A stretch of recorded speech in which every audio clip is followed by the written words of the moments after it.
as our heroes barely survive an encounter. Who knows how close they came to disaster? With Sir Lorcan Parsby? No, Sir Hawthorne, one of the 3 trees of Cardinal Edward Wyndham. Our heroes find themselves in a flooding chamber. How did it get flooded? Let's not dwell on details. Instead, let's deal with how our players might escape. At this point, I welcome you to Hexperts Episode 3.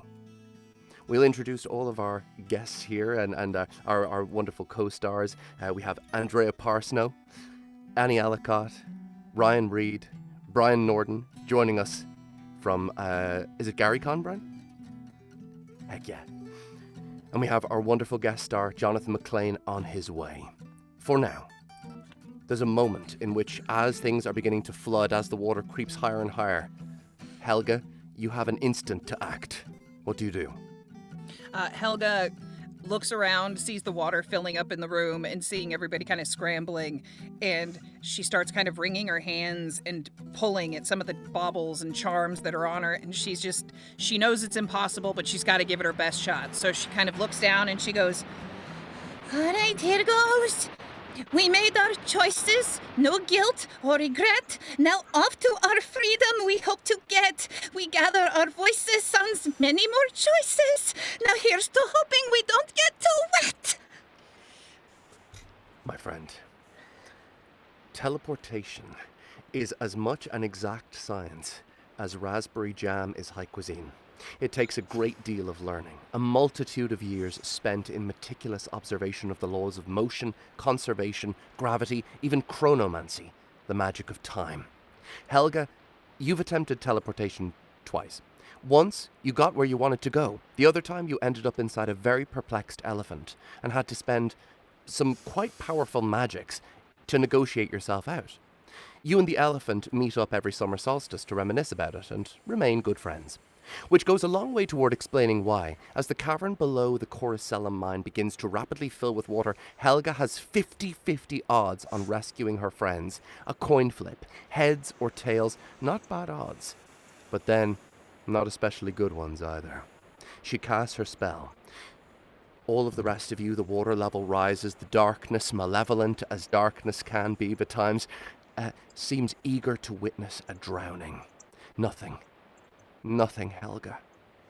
We might have another elephant incident on our hands. Compression. Amazing, astonishing, bowel-stretching, mind-bending compression. Laws observed, equivalency of exchange executed. Hundreds of pounds need to be switched. They are, Helga. Your mind clutching, clawing, finding, seizing. A beer barrel, 2 smaller kegs, half a wagon, a horse's iron shoe, a pickle jar, 1 pickle left behind, a sliver of a support beam. No one would ever notice. Seizing, seized, exchanged. All of those things sent to submerge in the flooding cavern, and you, all of you, placed into the spring gloaming, the sunset, the moon rising over the town of Iglain. You're outside a tavern. The teleportation worked! Holy shit, I did it! Oh, darling. Oh, I'm going to be riding this high for a long time. I got us out! You are nothing short. Magnificent. Brilliant. I know! I'm fabulous! Okay. As you're all congratulating Helga on her frankly miraculous piece of arcane witchery, flowing out of oh my god, Brian's character's name. Brian. Woo. Oh, it's Woo! Is Wizard of Odd, Woo, Jack. Anyway, as Woo flowing out from your consciousness comes a strange shape. And as the shape takes place before you, ladies and gentlemen, we welcome our guest star for the evening. Johnathan, who do we see? No, not quite. Not quite yet. We see your lovely wig, dear. The wig looks good. Hold on. Ah, there you are. Here's the thing that no one tells you about when you pass over. I was 7'4" when I was still walking alive, and now I am 2'5", and it has taken quite a bit of adjustment to figure out exactly how to find things when you sit. Well I understand said. completely. Yes, quite. So, here's what I want to say to Wood. Wood! He adds the D again. Okay, yes. Wood! Close enough. It's very good, it's excellent. I have something I need to say to you. You've been a very bad boy. And you must, there's something that you must do in order to compensate for your poor behavior and the things you've done. And that is as follows. As you cast spells going forward, you must do so whilst paying penance for that which you have done. Thus, you may only cast when you are weeping, and not just weeping. I mean paroxysms of orgiastic, convulsive crying. So tears would be actual furrows into your roseate cheeks and mucosa in your mustache, as much as you can pay for that which you owe. That would be super. So that's what I'd love to see. Thanks so much. He vanishes instantly. Ladies and gentlemen, Wu is left there. Yes, Wu is left there standing in the midst of the Flash. Oh, goodbye. He's gone. I was going to say, Johnathan, where can we... Okay, ladies and gentlemen, that was Johnathan McClain, narrator of all sorts of works, everything from Lee Child to his own work, Meet Your Maker, which he wrote with his dear friend Seth. And check out that series. He is a superstar in terms of narration and writing. Please do yourself a favor and check that out. Did not expect him to leave and for me to do his promo. I love that man. Wu, you feel... I feel confused. He was talking to some guy called Wood. So, technically, that wasn't for me at all. And what, darling, did you do in a past life to deserve all this? Some guy called Wood did really wrong by him. Wow. No. Yeah. No, you remember Esmeralda. You remember Yes, the dear. door, the bald guy, the author, the tap dancing from Detroit, Eldritch Detroit.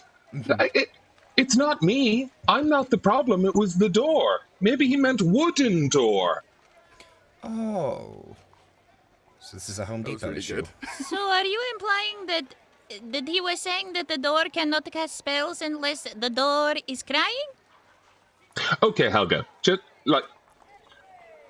I think we've moved on very far from how great the flooding of the cave was. Now, I know there was a lot there because I about... fixed that part. The teleportation was, a stroke of magical brilliance. I will give you that. Thank you. However, I want... Yeah, no, actually, it was just really, really good. Can I give a bond point to Helga? Because I was, absolutely in awe of that teleportation.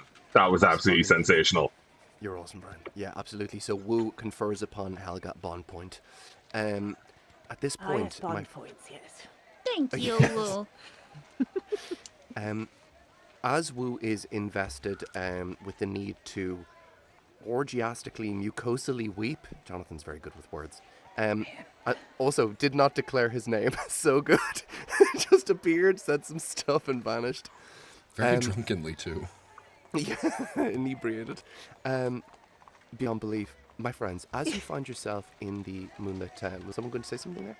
Are we okay? I wasn't looking. Oh, we're good. Okay. You can see spread out in the midst of the town square what looks like a mummer troupe of actors. They're about to stage a play. It seems to be just beginning now. You can see a great deal of people gathered up around it. Like not most of the town. This is a huge town, but there's a huge crowd, and they are thronged around it. Hundreds. Would you care to join? I hate the theater. Oh, sure, why not?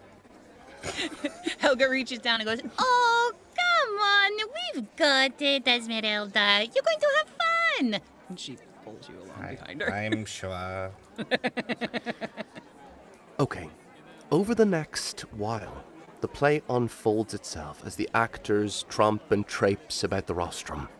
As they declare their lines, you can hear murmurs, little kind of whispers, and you hear some discontented qualities to that because of the content of the play. The play is simply called Edward.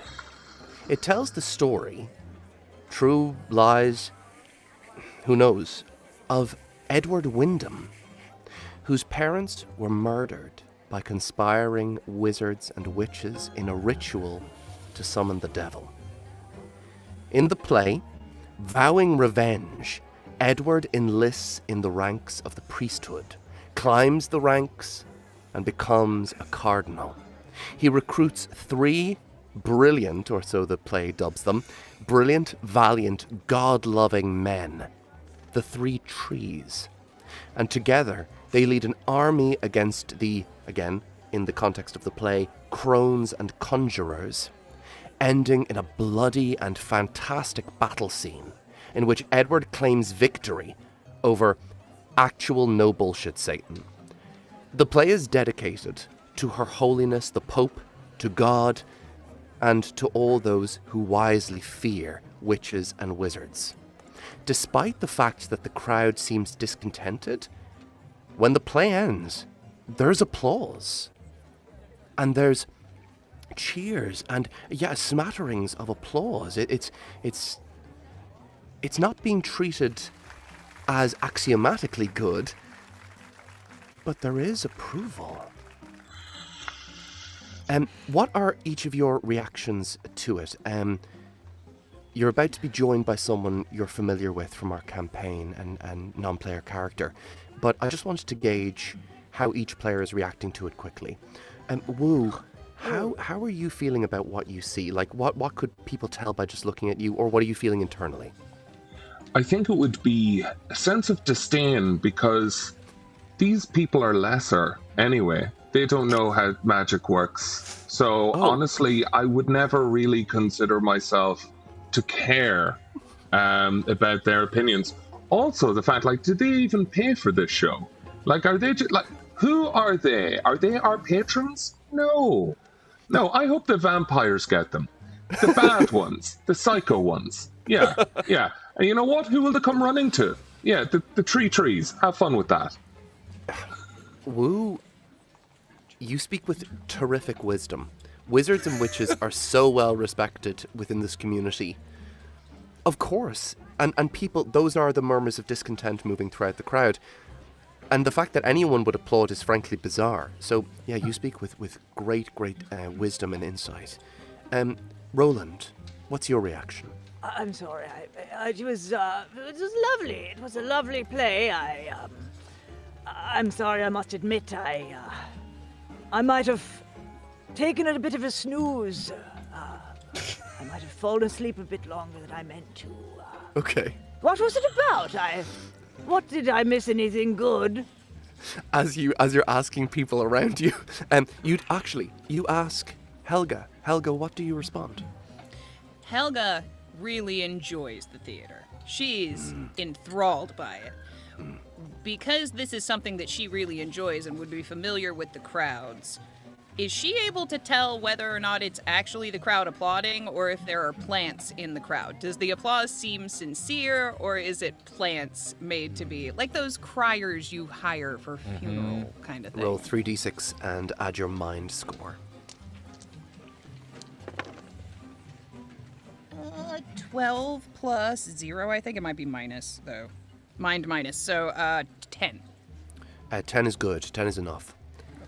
Helga, your instincts tell you that, yes, you are not familiar with the people who are applauding, and you think that they might be part of the mummers' troupe placed amongst the crowd. But, of course, applause, like yawning, is contagious to a certain extent. So the people around are kind of vaguely clapping, even though their brows are clouded. The actual residents of Iglane. They're kind of like, that kind of thing. Helga kind of leans over to Roland and goes, I don't buy it. I don't like it. Those people that are clapping, I've been to the shows of this place many times. Never seen any of them in the crowd. Also, never seen any of them in town. Also, it was shit, so why are they clapping? So, through those details, I have deduced that I don't think they are genuine applause. I think there is shenanigans afoot. But I believe it's not malicious shenanigans. It seems to be mummer shenanigans, which, quite frankly, mummers are known for shenanigans, so not a surprise. I see. Well, thank you for illuminating me. I told you I nothing about the appreciate play, but I told you about the crowd, and that was the important part. Yes. Oh, That's. What do you say, Wood? Would it be possible to absolutely steal their thunder by giving a real show with magic? So it's like, oh yeah, that was a cool little story, bro, but here's some magic. Yes. Okay, so for that, I'm going to ask Esmeralda to take on the show, but while Esmeralda is answering, Brian, you malevolent genius, could you roll me 3d6 plus MOXXI? Okay. Esmeralda, what is your takeaway from the play? This is why I hate the theater. I see a little. Esmeralda sees a little girl next to, near their little area, and she has a thing of vegetables that she's presumably selling. So I take one of her tomatoes and I lean over to. Tomato. Oh, don't worry, love. It's for good purpose. And I lean over to Helga and I say, "This is how you work a crowd, dear." And I say, "People of Eglain, we revolt!" And I throw my tomato at the bloody mess that was before us. Who wants to see a real show? As you throw that,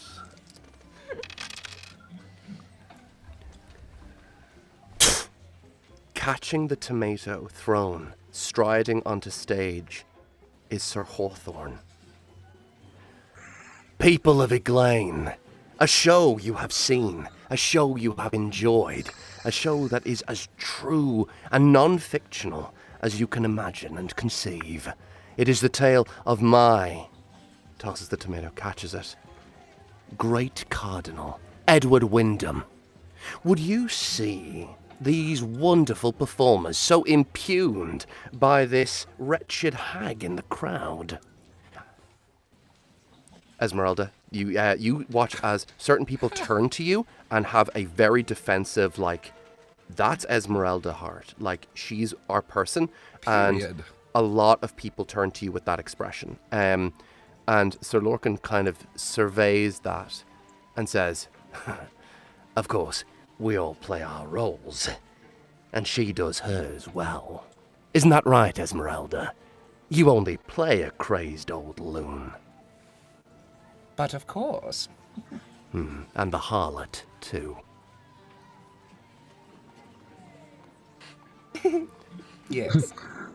For this, Esmeralda, you notice that Wu is casting something, preparing a kind of spell. Brian, can you give me a sense of it? And then I think it would only be fair because Ryan literally just had this interaction with Absolutely. to kind of join in on that as well. And maybe... So, of course, it was a 13 with a 0 modifier. Major success. Major success. Now, I'd be very happy to hand the magical reins to Esmeralda on this. It's like, oh, I got you, bitch. We are so ready. Brian, could Wu maybe provide the fundamentals and Esmeralda can fill in the colours? Yeah. So, just to give a sense of this, is like, are we during the day or are we into the eve? Are we night? The sun has set, the moon has risen. We are giving a light show. Like, we are going to give a light show, and it's all in dazzlement. So the first thing that would happen is the first pillar of light that comes down is to just blanket out Sir Hawthorne. It's kind of like, oh, he's a nobody, so let's get on with the show. Now, if you could even imagine it, almost like a columnal, just like, staging, like, dun, dun, dun, dun, dun, just to kind of like frame Esmeralda to be like, we are here for a real show. Esmeralda, how do you build on this? Well, I give them my classic flaming bosom. Sparks begin emitting from my tatars, sweeping the crowd in my dazzling doohickeys. Look, Mum, her breasts are on fire! I have I done? know, isn't it beautiful? And yet, my dear, no singe upon me chest. I love the little burning noise. As you cast this, everyone oohs, ahs, and everyone is looking towards you, and that's when real applause comes in. Like it's Now set up by this Wu. is what I call theatre. Yes, it's executed by Esmeralda. The two of them working in consort together. If you guys haven't already given yourself a bond between the two of you, this would be an opportunity if you wish. I would love to. He set me up so beautifully. I bestow upon you, Wood. Yes, huzzah! You, as the show comes to an end, you see that the show. That was the well, of course. That was the whole show. That was the real show. The best kind of encore possible is flaming tatas, sparking tatas. So at this point, you see that Sir Hawthorne has vanished when you look back to the stage.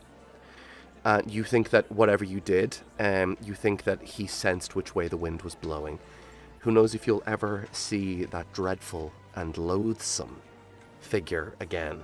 His handsome Bye, face hiding. As is Brian's way, his character gets the last word in the conflict. I said the character's gone. I can't reply. So at this point, a few people are murmuring to themselves about the play, and some of them carry a rumor that was spread by some of the actors. Yeah, apparently all over the whole continent, all over the country, there's the plays being, I heard that as well, it's being performed as well. Oh, that's amazing. And some people saying, performed all over. Well, that's no good at all. I mean, it's a shit play. It was fucking dreadful. And so forth. The sentiment does not seem to be good, but Nanny Eglain appearing next to all of you, in a little puff of sparks that cover everywhere except her bosom. She says, not want to steal your thunder, Esmeralda. Much obliged. She says, this is not good. Not good at all. You watch as she slides something away into her pocket. It looked to be what looked like a carved off goblin ear. She says, and I'm not talking about the encroaching goblin army either. Red River Tam and I will have our hands full in the next few days and weeks. But this, and she points to the mummers, taking their final bows uncertainly before the uninterested crowd, who have all turned towards all of you, melting away into the distance. Nanny says, I'm talking about that. That's a story. And dreams and stories are all connected in a fabric of persuasion. I don't like it, my friends. I don't like it at all. No, neither do I. I mean, if it was opera or ballet, we'd be fine, but the theatre can really change some minds. I heard the same from a dread sage who said some silly things despite previous good performances. Timothy Dune. At this point, I should draw your attention to what you all know. Hey, Roland. She elbows Roland, who looks to be asleep.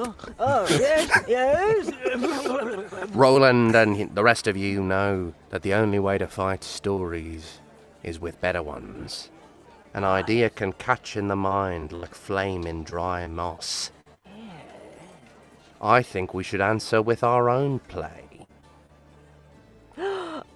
Can Sir Gilbert be in it? I think that any play without Sir Gilbert is crap. She turns to all of you and says, my friends, This playwright had enough gumption, had enough fire in their veins and in the tip of their quill, that they managed to convince 1 or 2 members of the Iglain people, Nanny here underplays it, it was more than 1 or 2, people to applaud this show. Think about what a less wizard and witch-loving crowd would think. A story is a terrible thing in the wrong hands. We should find this playwright. Get them to write a play for you, for us, wizard and witch kind, mostly witches, wizards a bit. And I say we, I mean you. I got goblins to deal with Red River Tam. Good luck. Didn't love the dig at wizards, but I'll take it. Do we have a suggestion as to where the playwright is and also what this play should be about, other than just us? That seems like a wide topic. Esmeralda, you know I didn't mean it. Wizards are marvelous. It's just my witchly pride. As to the location, Helga, it will be difficult to find out. However, you might try your luck in a big city. Easy for you to say. Oh. The nearest is Covetre, or Covetre, however they bloody pronounce it there. There, in that city of thriving things, you might find some answers. But Covetre is 2 weeks away. Too far. I recommend going to the expert on teleportation, Helga. I know you've met her once or twice. Perhaps the rest of you have too. Grandmother Tuckings. She lives 3 days away, in Dovney's Green. That seems like the best bet. Also, she swore she'd give me her sourdough recipe last time and she never gave it to me, so I'd really like to get that at the same She's time always this weekend. tempting and teasing people She with her is. sourdough. She is. I mean, I've I'm been not trying for asking 40 the years. starter. I swear. I'm going to get her about that. Is there anything that... Oh, yes, of course. My friends, at this point, Nanny produces a bag that clinks and jangles, and as she places it in front of you, my friends, as you root around in it, you can take out whatever you'd like, and no need to describe what you have this session, but it's some self-designed treasure. What this is going to do is it's going to permanently increase one of your scores by 1.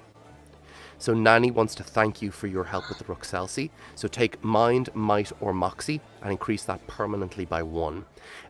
It can be a pendant, an amulet, a bauble of some sort. Make it about you. Nanny knows you, and you know your character best. No need to describe it this session. We can do it at some other stage. But have a think. Little chance for you to design some stuff for your character. Nanny says, "Wish me and Red River Tam luck with the Goblin Army. We won't need it, but would be nice." Good luck luck. with the Goblin Army. Yes, I hope you kill him. Bye now. You seem relatively capable. I don't think you're going to have any trouble. As you say that, Helga, Esmeralda overrides everything that everyone is saying by going, "Bye now," and Nanny says, "All right," and she vanishes. Swirl that's of fair. black clothes. My friends, Dovney's Green is 3 days away. Let's keep the session moving. I'll begin to bring you there. Okay. Sweet. As the group begins to set out on their journey, after perhaps enjoying a night of rest after your fight with the Rookselsi, and your interaction with so dreadful a figure as, and rude and cruel a figure as Sir Lorcan, who is actually Sir Hawthorne. As you set off, the land between Iglain and Dovney's Green is fertile farm country, all oak, ash and willow thicket, daffodils peeping yellowly above their stems, swishing in the breeze, hedgerows, checkerboard farming fields, and mud-packed roads all blanketed in gorse and gooseberries. What would you like to do over the 3 days? I can select different players, and because I don't want to just leave it to you all to decide. We'll start with Helga. Helga is going to take this time to hone some potions for our battle, or perceived battle in the future, or things that may go wrong, and also more hair growth potions, because honestly, that's her bread and butter. She's got to keep the lights on. So, outside of that, she's going to keep working on her alchemy and try to keep everyone's spirits up. Sounds gorgeous. Give me a 3d6 roll and add your mind. Esmeralda, what do you do over the 3 days? Well, knowing that the play will be made of me, I continue working on my 12-part memoir. Which, the title of which is? It's a working title, but a little bump with frump is what I'm just playing with it. I don't know. Several other titles have been crossed out before, each equally delightful. Yes. So you're working on this, okay. How can I give 13. you I want to give you a benefit for that in some way. Can you roll 3d6 plus MOXXI? Thank you, Helga, hold on to that. Roland, what are you up to on the 3 days? Well, I'm going to be preparing Sir Gilbert for the stage. So I'll be working a bit on his ruff, and I'll also be giving him some basic theatre training. A little zip-zap-zop. Little zip-zap-zop, if you will. Meow, meow, meow. Meow, meow, meow, meow, meow. Zip, Meow. zap, Meow. zap, Meow. zip, Meow. zap, and so on. For 3 days. For 3 days. He's Give going me to a be best give me a zip-zap MOXXI zapper. roll, 3d6 plus your MOXXI, and then Woo, tell me about you over the 3 days. So I'll probably be like, this is going to be the first real time I've come across odd magic in the like underground and everything. So I'm going to be trying to put a logic to what has none, and it's like there has to be some correlation between the esteemed author Andrew Giver, my lucky charms, and weeping uncontrollably, orgasmically, or like maniacally. So there has to be some correlation between the three, to potentially predict what comes next. And it would take the entirety of the 3 days to figure out that, oh God, I'm just so screwed. But you are... I love your line of thinking. Yes, you are in some ways screwed, but you are also the screwer, I suppose, in terms of your courage to the sticking post and your knowledge ability, your ability to garner knowledge. I think it's mind. I think it's 3d6 plus mind for one. Okay. So I'll start with. Oh yes. I just had one question for the DM, if that was okay. Always. Would I be able to become tier 2 because I have a relationship point with everyone in the party? I've received one from. Oh. Would it mean a breakthrough to tier 2 of trying to understand the nature of my magic? Oh. Oh, I did not expect that. Oh. Yeah. Okay. So some effects will become immediate in this session, my friend. Some will develop over the course into next session. For example, I don't think you'll be able to cast 3rd level spells yet. Wizard spells yet, but you might gain other benefits. Let's see how you do. I mean, I think you're going to upgrade to the tier anyway, but okay, so Helga, tell me how you did. 13. 13 is roll a major 15 success. minus 2. Andrea, your choice. You're going to get 3, whatever you like, potion, poison combo. You're going to get 3 of those. And you can carry those in between sessions. Those maintain. That was a really, really good roll. Thank you. Then it was, I believe, Esmeralda. Yes, dear. I've gotten a 13. Major success. Fuck. Okay. For the next combat encounter, you can maintain 2 forms at once. Love it. Terrific roll. And your memoir is really heating up. Roland. Roland forgot about what he was doing, and he picked the dice back up, so he's going to have to roll again. Totally fine. All right. Now I have a... Oh, boy. Well, that worked out well for me. That was a bit of a better one. 5, a 5, and a 6. And minus 2. It's still a major success. Okay. Your zip, zap, zop, meow does achieve pretty terrific results. Okay.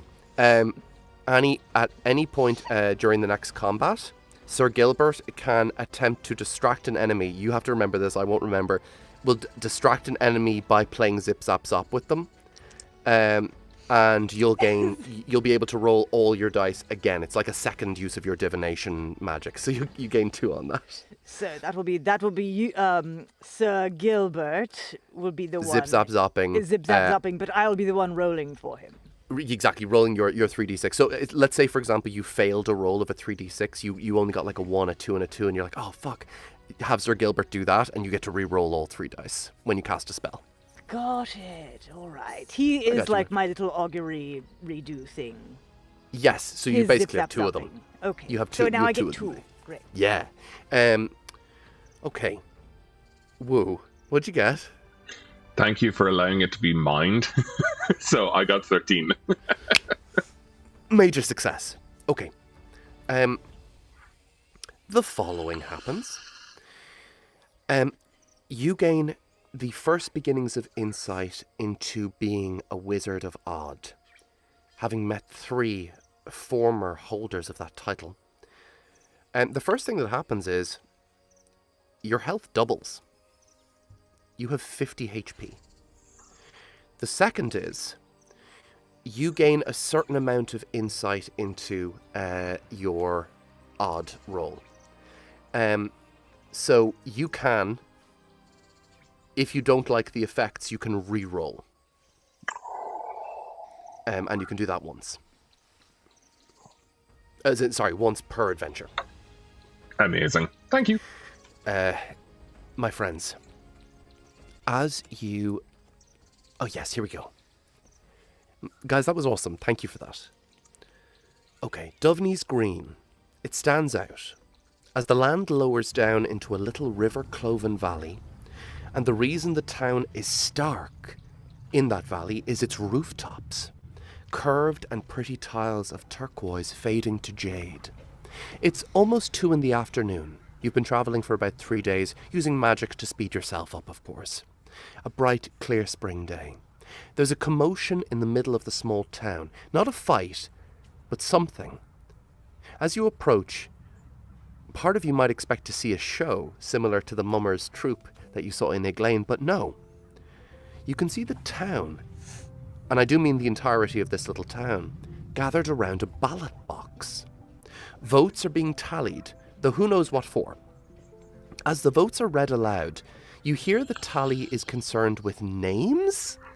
I guess votes are being cast for someone named Carmen and for someone named Gulbert. As you join the crowd, you can see... Carmen! Carmen! Reads the fellow counting the ballots. And... last one, Gulbert.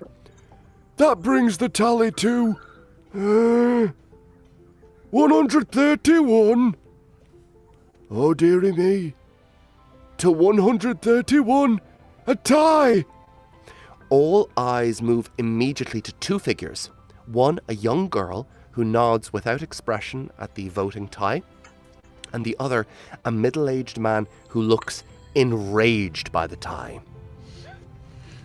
That can't be. You gotta check again, he says. It's all in good faith, Alderman. Good faith. Good faith.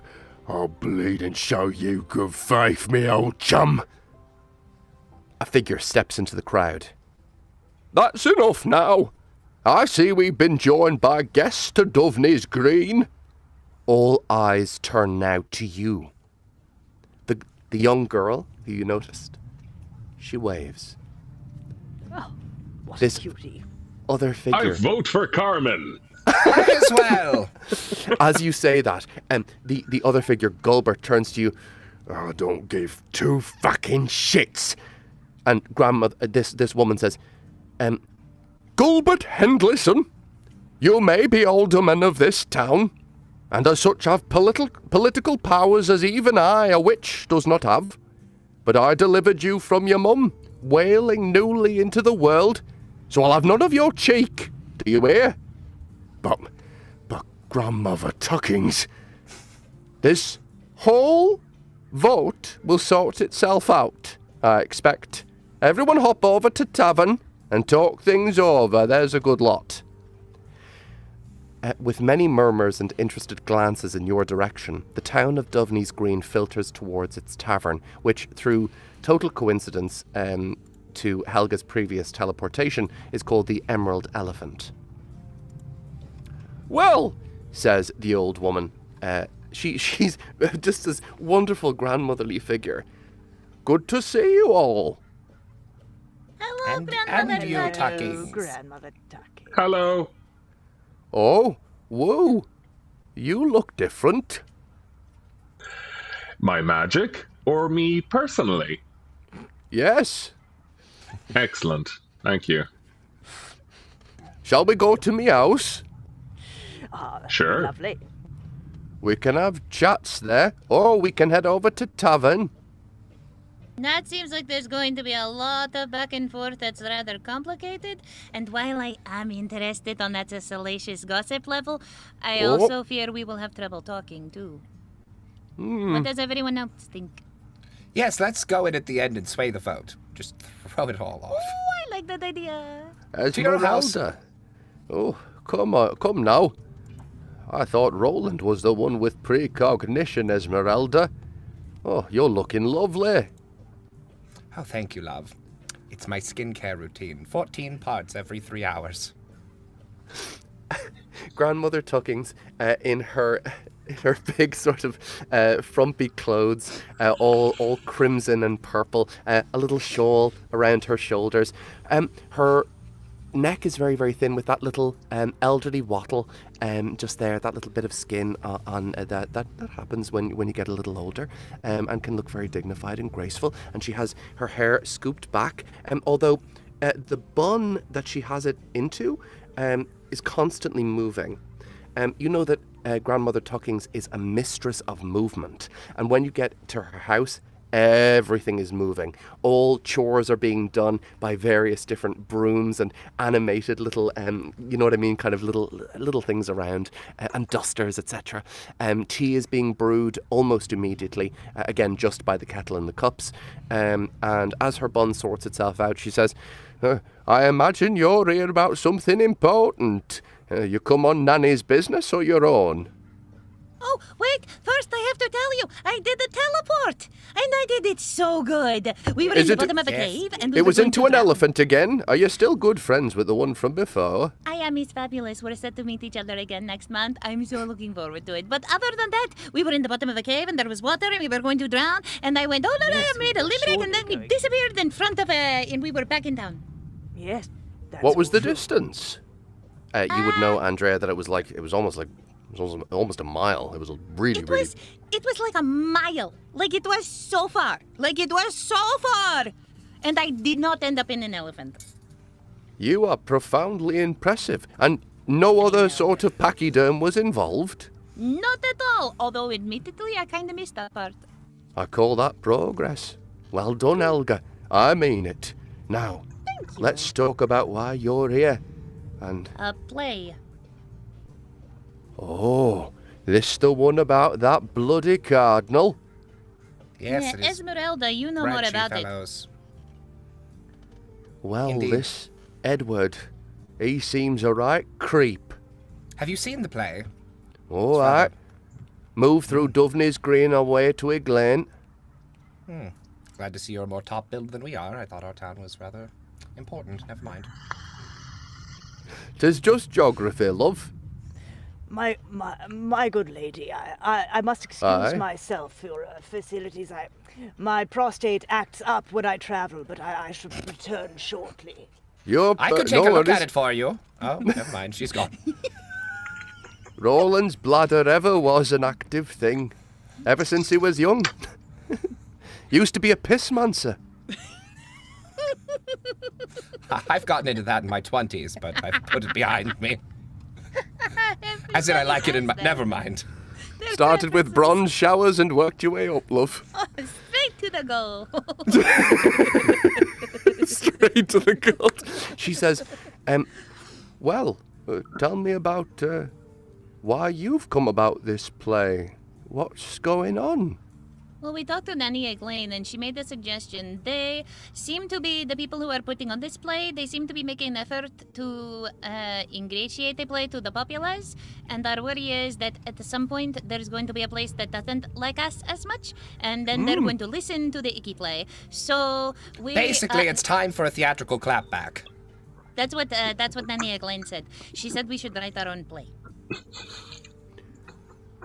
That's one of Nanny's stranger ideas. I'm not sure I like it. Witches and wizards are made for our own work. Plays is... you're going to write it? You're going to write it. Don't you write plays, dear? Oh, when I was very young, more poems for boys and them's as I fancied. But when I got my 44th rejection from Reginald of Duxdale, I thought I'd better hang up me poetic clogs and traipse to different pasture, found teleportation, and that's my whole life story, sorry. It's all right. You kept it pretty quick. It was very Cheers. concise. Movement. It's all about speed. You're right, Woo. Watch out for broom. That's not boy. I hit it up. Brian smacks it down. My friends, grandmother says, who's going to write this play? It cannot be me, for I would just make verse that would make you, well, make an excuse to run to the toilet, pissmancy style. Well, do you know any other... Speaking of Pissmancer, Roland is pretty good with the words. Oh. True. Oh, here's a thought. Yes? What if we make the worst play of all time, but we don't do it as witches and wizards? We do it as... we As the impersonate tree Lorcan. fuckers? Yes. Yes. We So- impersonate them. Time for Cardinal. Very, very clever. So you know that Nanny has indicated that finding the playwright to stop them from churning out this stuff is important. However, DM's open to some other stuff. You guys want to make a play in the meantime to kind of slow down the the flow of change? We could do a I think collab. we could be a troupe. Well, I'm not opposed to it, and I can provide you some wheels. You know, for movement. Ah. Not good. Or teleportation, in case you want to go somewhere. I feel like the teleportation might be more applicable in this scenario. Where would you like to go? Well, didn't he mention... Didn't Nanny Eglain mention that other place that was really far away but would have resources for playwriting? A really far away place. Yes, the Couple nearest weeks away. town. Town? Big city. Big city. Lots of Oh, playwrights. big city. That would be Corvetra. Yes, That take us to Corvette. I wrote it down and then erased it because we I were can going. I can send you there easy enough. Would take a little time to prepare. Yes, Woo? Just one question. By any chance, for no discernible reason, would you Aye. have smelling salts that would, I don't know, make me cry uncontrollably? There's no reason for me asking this. It's little nasal congestion. I think a good cry would sort me out, but I'm just way too masculine to do it through normal means. So I was curious, if you had smelling salts or something of that variety. Well, I do have a little thing that I use in some of my spellcraft. 'Tis a rare lizard's egg that when ground up and snorted, which I wouldn't use it for, by the way, I'm it in. can produce a dreadful tingle. Well, I say dreadful. 'Tis quite engaging, not that I would know. But it also makes you sound like a lizard for the next few seconds. That wouldn't be useful to you, would it? It would produce I don't great know tears. I don't know what a lizard sounds like. Like that. I'll take it. That fulfilled none of the qualifications you asked for, but you know, Cry. fine. You also cry, of course. Oh, well, there it is. That's good. It was implied, Esmeralda. Twas implicit to the lizard egg snorting. Okay. I mean, I would Okay. cry if I snorted a lizard egg too. That's fair point. Here's 40 lizard eggs. 40. Nice. Grandmother Tuckings sometimes gets high on her own supply. I'm gonna take these with no questions asked. And none answered. Woo, you've no idea how many it's going to take of snorting these things for you to cry. You've no idea, like, if that was a good lizard thing that she did, if that's going to be accurate. Who knows what's going to happen? This will beat the elven words. The elves are going to find this one fun. They're like, is he talking to us? I'm like, I'm a chameleon. The elves are going to come back in the lore. So in the lore of this world, elves have been dead for so long. The thing that lasts of them is their language. That's the power. I like the idea that they come back from the grave to interact.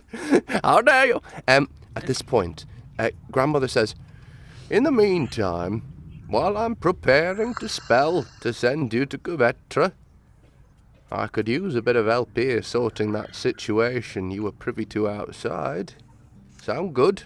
Yes, I suppose they're about done with their back and forth. Well, go pop in and elect the girl. Well, perhaps a little context might sway your mind. Unless you I'm just all about first impressions. No, I don't care about old man. All right. No. Remember, the life story was incredibly quick. What is the context? Well, when I was a young girl. God damn it. Oh, sorry for the. She says. I knew it. What do you know about Duke Montgomery Kidney? Very little. He was the first archwizard of Odd. You should. I know nothing about him. Smoke that changes color starts to flow from Brian's eyes, from Woo's eyes. Interesting. Well, do you say something, Brian? I'm just there, like, counting my lizard eggs, being like, what would Odd even look like? The smoke streaming. Little Lucky Charms things floating in the background, being like, what are you even talking about? You're crazy. Cut to the whole. The rest of the cottage just like. At this point, the that was just good. Staring at me. The bristles all vibrating. She says, anyway, Duke Montgomery Kidney, he used his dukedom to enshrine the fifth element, along with the others, as arch-wizardly in standard. He spent the last years of his life trying to become young again. He was unsuccessful, but certain small parts of the world, hidden places, random places, now age in reverse. The power of this reversion site, which has been discovered near Doveney's Green, can bring a person back to life, or so I have diagnosed with my arcana. And then the magic will expire. Carmen and the alderman of this town, this small town, Gulbert, are both contending for it, and for very different lizard egg. Different reasons. Gulbert wants to bring back his brother Stephen, who died when they were younger. Carmen, she is a vampire, and should she use the reversion, she will remain a vampire, but she will age like a human being, something that this town would very much like to give her. Yeah, I like Carmen more. Yeah. Many do. She's a Brightsider vampire. Huh. Oh, the Brightsiders, y'all would know, Brightsider vampires are like AA for vampires. They swear off. Oh, yeah, that's right. Yeah, two necks isn't enough. One neck is too many. So she's aiming to not live like near immortally. She just wants to die when it's her time. She would like to live a normal life. I'd And like to not be Sweet. stuck as an immortal child, Claudia style. and Yeah. Grandmother Tuckings indicates that Carmen did not put herself forth for this. Half the town did. Oh, clearly, literally half the town. Immortal childhood. It's like is a whole wasted on 131 of them. immortal children. Is there a reason that Roland, I got that. only the aldermen can use this special area? No, it can be used by anyone. We have chanced upon it. And Gulbert, as alderman, is a popular man, a political man. And despite his gruff exterior, he has the loyalty of many people here in Doveney's Green. And he is passionate about bringing his brother Stephen back. Is the place only usable once? 'Tis only usable once. So, whoever gets voted in as alderman gets to choose who gets to use the magic place the one time. Got it? Okay. Oh, no, forgive me, Helga. No, this is not an alderman vote. It is simply a vote for who can use the reversion site, Carmen or Gulbert, to resurrect Stephen. Yes. There's What a was the reason cause? Helga's not the brightest. Sorry. Yes, you are. Yes, woo. What was the cause of Stephen's death? Yes, I'm curious about Stephen. Well, Good I care about question. Stephen. 'twas a terrible matter. There was an attack, an animal attack, and he was savaged by animals. He and his brother were on a hunting trip in the nearby woods, and among the oaks and the ashes, Stephen was killed. Well, it sounds like he had it coming. I mean, Yeah, kill the that animals, the really animals sounds kill like he had it you. coming. Yeah. Yeah. Stephen was, I regret to tell you this, for I do not wish to poke holes in your umbrella of reason and logic, but Stephen was a very fine boy. He were hunting bad creatures and trying to hunt animals of the forest to feed people who needed it. Survival of the fittest. There are some witches like Red River Tam, vegetarians to their core, but for meat-eating folks, Stephen was no sinner, and he was a good boy, and he died at only 13. Yeah, but the vampire's been in eternal puberty, and I feel like we should help her out of that. I do not argue against you. Right. Roland, you agree? You're like, not? Okay. Well, I don't know. I suppose Is there any sort of incantation or thing? Why? I mean, can one just go to this site and give it a try? Give it a go? Esmeralda, I see you. I hate to suggest anything poor of my features, but I do recall a few less wrinkles in my youth. I wouldn't mind. Esmeralda, the acquisition of wrinkles does naught but make the beauty inside of you shine through. They are lines as spots upon the moon's face. If there was a smooth orb in the sky, the moon would not be so beautiful, 'twould be unnatural. Those little marks are beautiful. Do not mind getting older. Oh, well, that's very sweet of you, but can I? Yes, you could. Oh. You could. You could. There would be a great deal of trouble, but you absolutely could. Not the least of which to the artist that drew my likeness earlier. But I hear Jeff Hayes has money, so... he hates to pay taxes.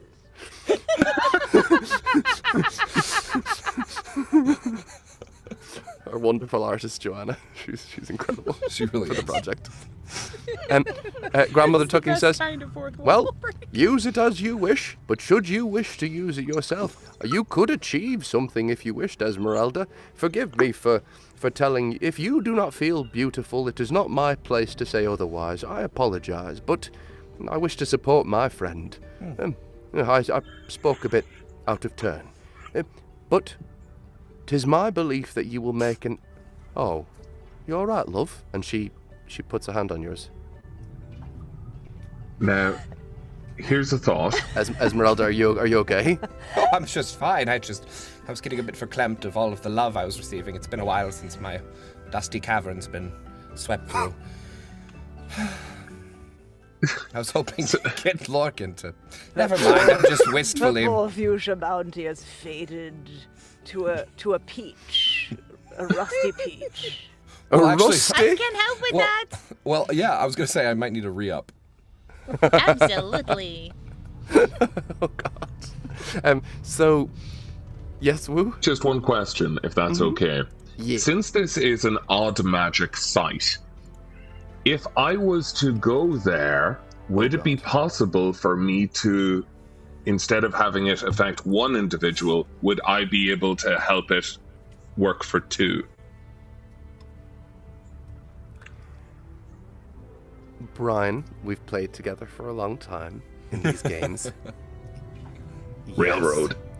Yes, I'm yes. joking. No as in, yes, you could do that. But you could make it for 3 people, 500 people, or something crazy could happen. Up to you. Wait, so then why don't we just get Mr. Dead Bro and then also, Puberty Girl? Carmen. Just get them all. We'll just do it all in one then. Well, it can only be used by Is it- one person Oh. before the magic expires. So what Wu was asking does not work. You can't use it on multiple. Wu is trying. I think Wu is talking about Wu. You have no power over Odd, do you? And but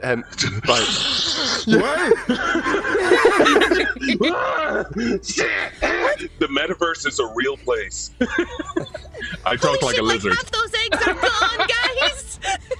oh, Brian, point of inspiration. I thought you'd enjoyed Mark Zuckerberg as a lizard. Fucking point of inspiration. You wit. Oh, I love it. God, that was good. At this point, I'll take Elon next, please. So at this point, you're able to explain whatever you like to Grandmother Tuckins in that regard. But Wu, you would know that, yes, interacting with this site, with Montgomery Kidney's reversion site, could literally do anything. I mean, it's odd. It's odd magic. So I think we would roll like a bunch of dice, and I'll come up with some outcomes. If you're going to commit to that, I'll come up with some outcomes. I will and we'll commit just to follow that, through. but I would say that I would like for Gobalt and like Carmen to be informed that this is a variable where they have a say in it, so that rather than taking the choice away from them, presenting them with the, hey, this is what I'm going to try and do because witches and wizards are the best. We're just going to convert one town at a fucking time.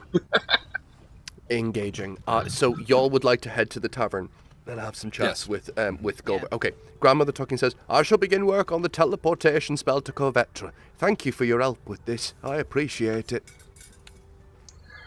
So I'd love to just lean closer to Helga, Roland, and Esmeralda and be like, so I am like, I know that sometimes when I talk, it comes out wrong, and people can be a little scared of that. So could you maybe present the facts of what I'm going to try and do to Carmen and Gobald? Because I don't maybe look the most trustworthy in the fact that half of my face is smoking and my nose is covered in lizard egg.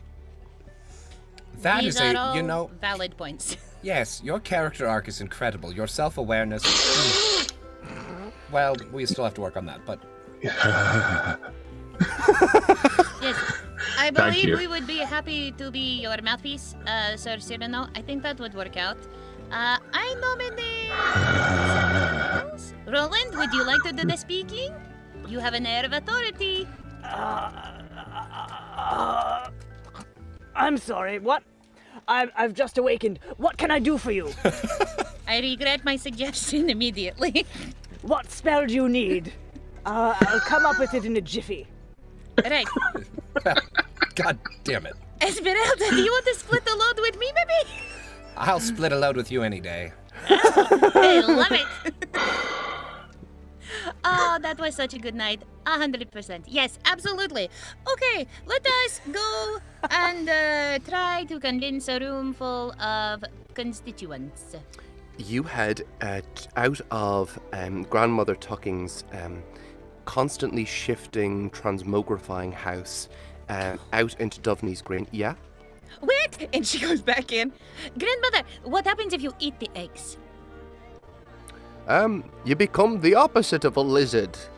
You become an eagle. Right. Thank you so much. Good information. And she runs back. Yes, scientifically. I looked it up in a book once. She does not question it at all. 100% buys that as fact. It seems correct to her. Okay. As you make your way to the tavern is it's bustling in a menacing way. The tavern music is nice and comforting, and those lovely rich smells of ale and the polished wood, all covered in, you know, those little rings you get when coasters aren't used, all over the bar, and so thoughtless, but indeed. You can see the rafters are strung with small green lights, not powered by anything modern in our conception of it, but presumably by Grandmother Tucking's magic. This wonderful forest green ambience beaming down from above, from the beams. And you can see that there are two groups that have kind of fashioned themselves in this quite sizable tavern. One side seems to be grouped around the alderman. There are...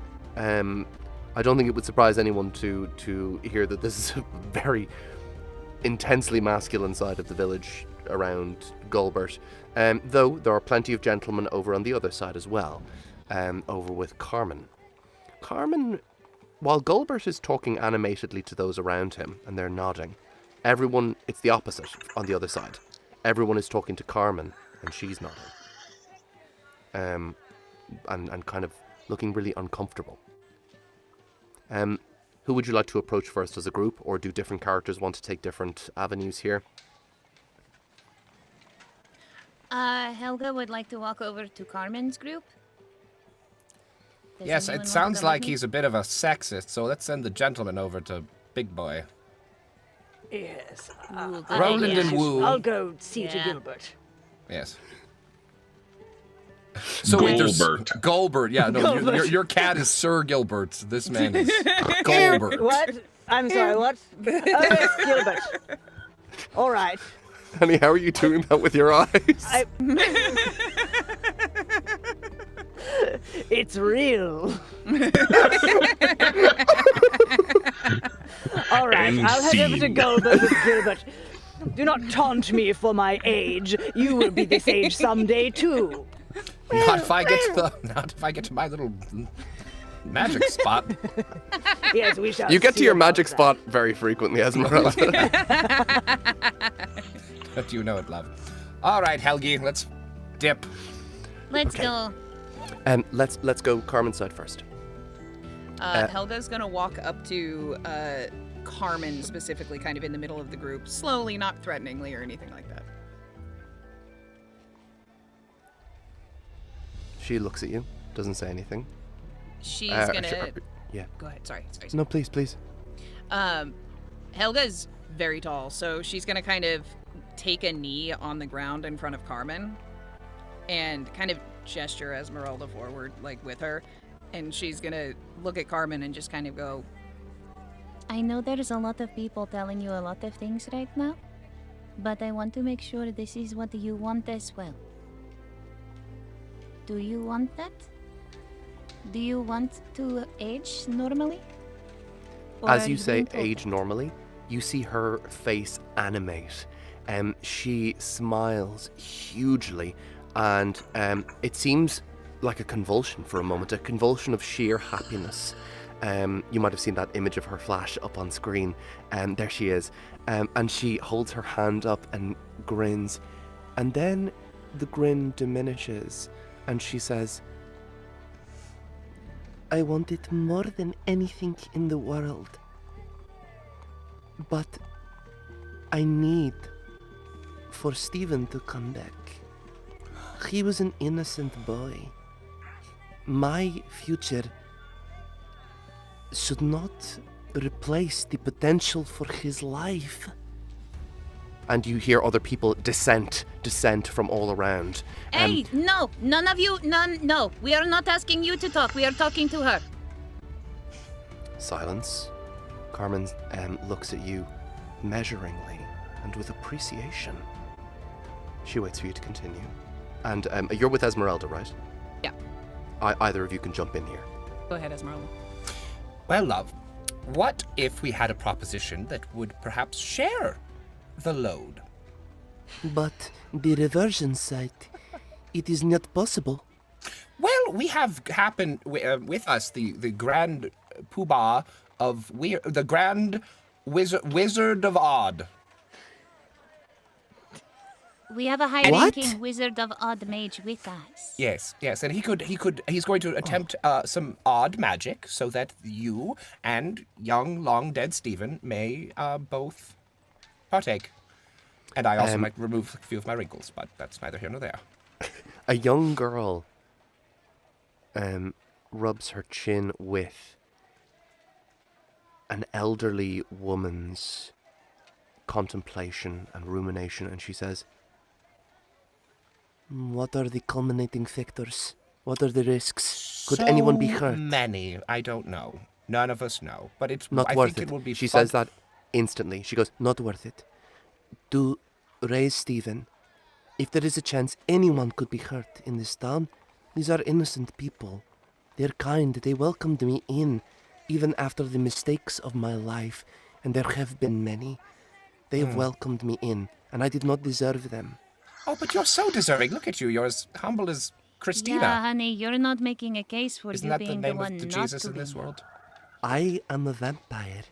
I have done bad things, hurt people, even... Yes, to the but a point- story of reformation, people love that. Come now, you're being too humble. Honestly, this goes well. It could be a boon for the whole town. Or a boom. Sorry. From the other side of the bar. Oh, pipe down! I would hear what Gulbert thinks of this, but All you right. speak convincingly. Let Very me one more convincingly. point. Young Bah. Stephen, his brother is like 58. He's been dead for like 40 years. People have moved on. My memory is long. I cannot in good conscience ignore it. Yes, and think how much good you could do with your long lifetime. Think of how many people you could touch and how many lives you could better with your long life.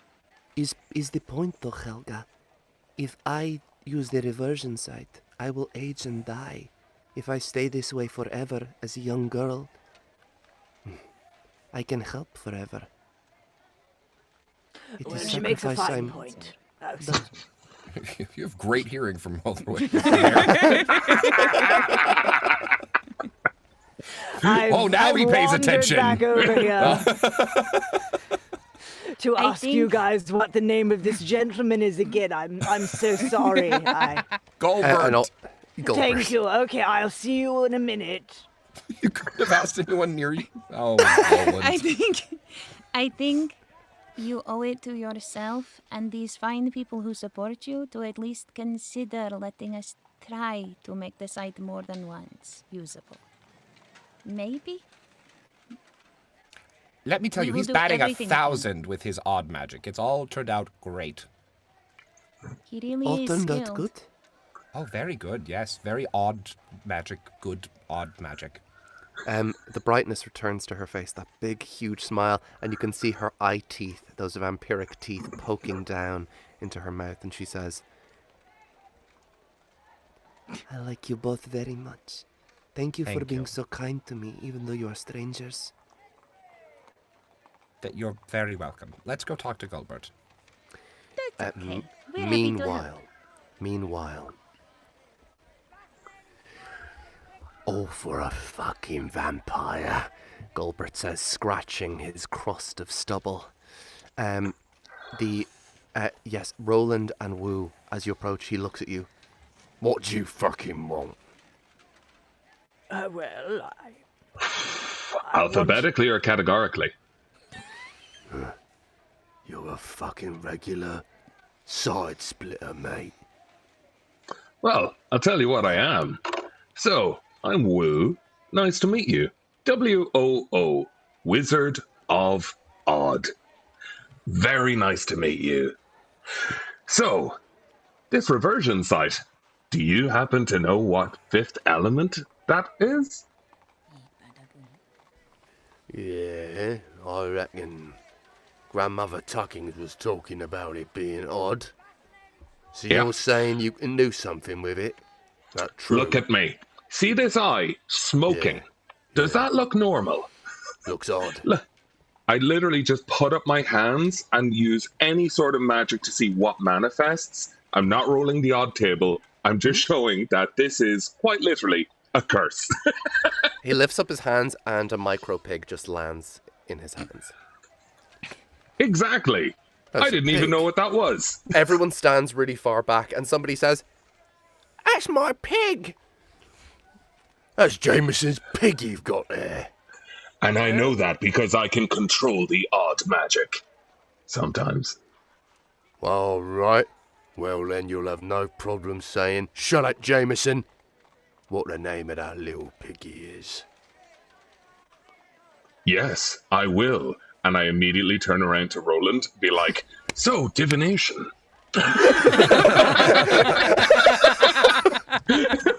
Yes. The name of this little piggy happens to be... Would you like to use divination magic?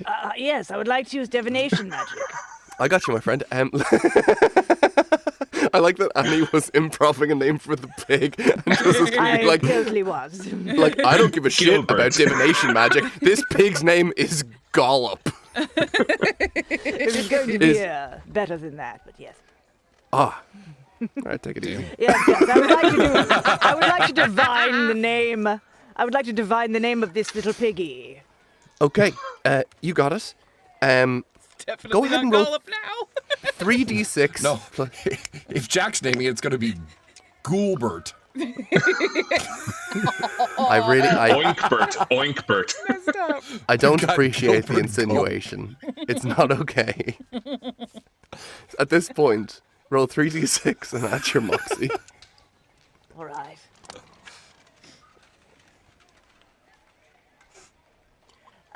Okay. MOXXI, all right. So, okay. Well, that's a 4 and 2 2s. That's an 8, but it's also -2. So. Jesus. Its name is Fifling Fort. Fifling Fort is the name of Fifling Fort. It's the name of the piggy. And I just I turn wait, around to look at could you Roland and use- like, Yeah. Fifling Fort? Oh my god, no. Of course, a micro pig. And I look at Jameson and be like, we both know what the name is. And we'll say it on the count of 3. Woo, as you're saying that, Ryan, you were going to do a little bit of player stuff there. I could hear you doing that. What would you like to say? Can Sir Gilbert help her with that role? That's a great idea. Sir Gilbert, Yes. Look into the divine, Sir Gilbert. you know what to do. Yes. And while Woo is saying, we're going to say it together, Roland turns to his cat and using that as a distraction. So in fact, a bit of precognition yourself there, Brian, and well suggested, Ryan, take an inspiration point. Annie, so for this, re-roll your 3d6. I've got a 6, and a 1. Okay, 13. Even with the -2, that's still going to be enough. It's Galbert. Oh, damn it! Good on you. 2, 3, Galbert! The pig wiggles happily at hearing its name, and Gulbert says, "Lucky guess." Yes, manifesting a pig and knowing its name, the conditions that you wanted as proof. Yes, very convenient. It created a fucking tangible article, innit? Yeah. So imagine what I can do on a reversion site. Why would we need to make this about one of you getting to use it when it could be potentially both? Do you not think the risk is worth the reward? Think of the good both of you could do with Stephen. I know both of you want Stephen back. Annie and Brian, make a mind roll, 3d6, and add your mind. Oh, shit. 6, 5, and 2 is 13. 4, 5, 6. Wow, okay, you both rolled really, really well. Major successes both. At the mention of his brother's name, a muscle in kind of under the eye around the cheek in Gulbert's face twitches. And it's very brief, but because you both rolled major successes, for an instant, just an instant, his eyes changed colour. Like literally a flash. And he goes, I reckon I'm open to hearing what you're saying. So you want to help the vampire and you want to help me and my brother? That sounds good, doesn't it, boys? And the guys go, yeah, it does. And he says, I like to cut your jib, Wizard of Odd and Catman. Why, thank you, Catman. So, thank you for putting your trust in me. Now, terms and conditions apply. There are some risks associated with the Wizard of Odd, but thank you very, very much for your patronage, and I look forward to going to the revision site with both of you. Forthwith. As you both move away, Jameson goes, what was that about terms and conditions? And the rest of them are like immediately override with like chatter and excitement. My friends, I cannot believe we're doing this. You begin to head towards Kidney's reversion site. As you do so, the town, of course, follows. The Emerald Elephant clears out. Grandmother Tucking's nowhere to be seen, still working on the spell. But the rest of... And the afternoon is beginning to ebb now. A little bit of twilight purple beginning to creep like new lilac into the sky above you. And as it does so, you come upon a little glade. Looks perfectly ordinary. Doesn't seem especially fabulous or anything. And Carmen indicates where roots have actually, that are on one side of an invisible ring, are shrinking while the other side grows. And it's not quick, it's this crazy dichotomy of size from the same connected root. And she indicates all around the glade where these roots can be found. And she says, this is how it was identified. The roots discovered by someone picking mushrooms. You're a fair ways outside of the town. No wonder it went unnoticed for so long. Gulbert says, all right, wizard. What's next? Well, to the untrained eye, this might look ordinary. But to me, I point at my steaming eye, being like, it's quite ordinary. Also, steaming eye sounds so euphemistic. So yeah, I just will turn to the group and be like, hey, so guys, I need you to run defense here while I snort the other 37 lizard eggs. Okay? Question before we go, because this has been bothering me since the tavern. Has no other child died in this town? Who do you ask that of? Our group. Okay. I've been here as long as you, honey. I don't know. No, but don't you think it's odd that half the town is rallying behind the bringing back of one 13-year-old? What is so different about this Stephen than anyone else that's ever died? We live in a world of danger and risk. He is not the first child to die. Why is everyone so ready? Carmen makes sense. She's a very special case. She's a specific person with a problem. Stephen is a child who died tragically. Right. That's the only one that's ever And died his brother's tragically? not exactly the most Peach. likable character. You remember the childhood tales of Bane and Babel? where they, like, I imagine that, like, you know, Goldbert has more than likely killed Stephen in some form of guilt, or he's embodying the spirit or some, like, malarkey. But why here's would the you thing. want to bring him back if he'd killed him? Then he would be told upon. Yeah, that's a very good point. My thought is that we've already been lied to by Lork, and like I just think we should use cool magic and have fun. And like all of these people and their little secrets and stuff, it'd be like, let's just have fun with it. What if the little younger brother is just as much of a sauerkraut as his older brother, younger brother, whatever? Then we'll get Carmen to eat him. Was he a younger brother or an older brother? I'm sorry, I must have dozed off.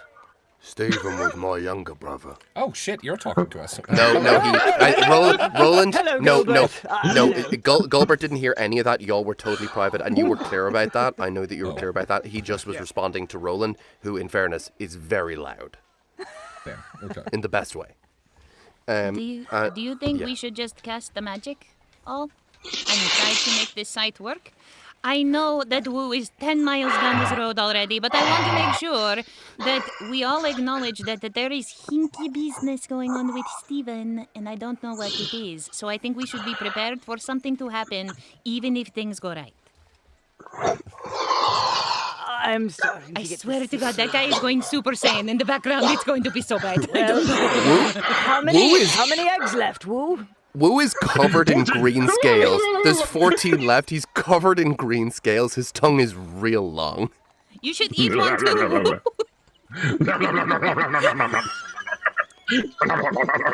You should buy a Cybertruck. Sir Gilbert, stay away. Doge is all about improving the efficiency of our government. Game stonks.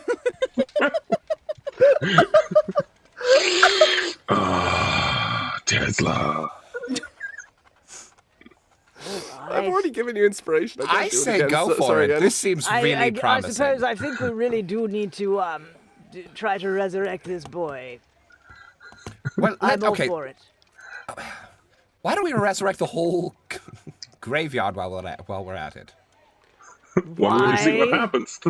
He's on his last lizard egg.